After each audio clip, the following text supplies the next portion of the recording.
It was a lifetime dream for me. When I was 11 years old, I discovered the Mars books of Edgar Rice Burroughs, and they were part of what made me want to be a writer when I grew up.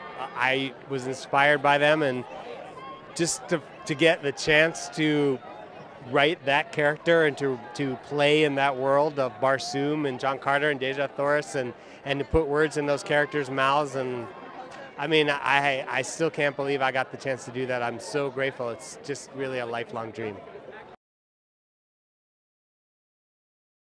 This film was based on a book that came out in 1912 called A Princess of Mars. It was written by Edgar Rice Burroughs, who many people know from the Tarzan series of books, but he wrote 11 books about John Carter, and they were really kind of the Rosetta Stone in a way for all of the science fiction literature and cinema and art that has followed. These have inspired films like Star Wars and Superman and Flash Gordon and Avatar. All of us in the cinema industry owe a debt of gratitude to Burroughs for doing these.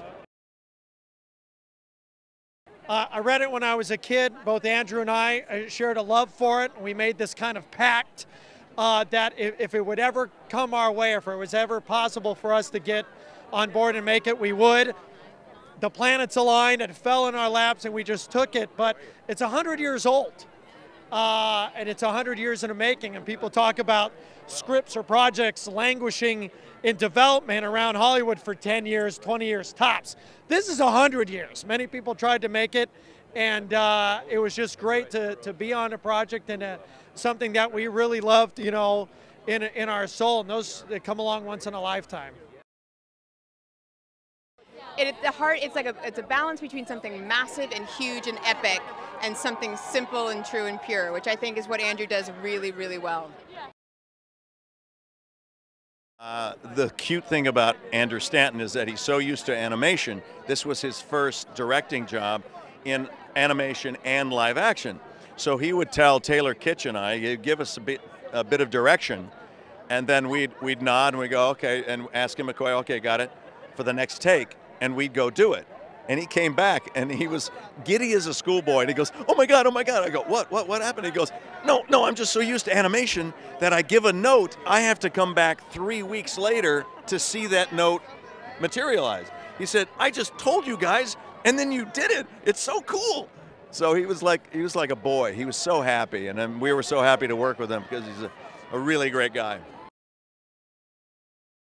I kind of got the feeling that to have people, flesh and blood, standing in front of him that he could talk to and go, can you try it like this and you can try it like that, then that was enormously satisfying for him.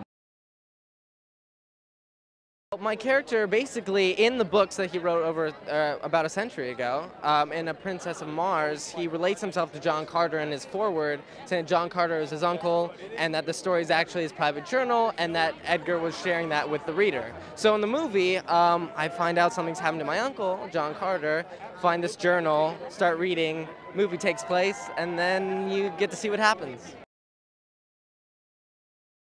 You know, the bottom line is it's a love story, so that's a big part of the music, is kind of talking about that. And it's about a guy who's kind of lost, who doesn't know who he is or where he is. And so in many ways, it's a very emotional film.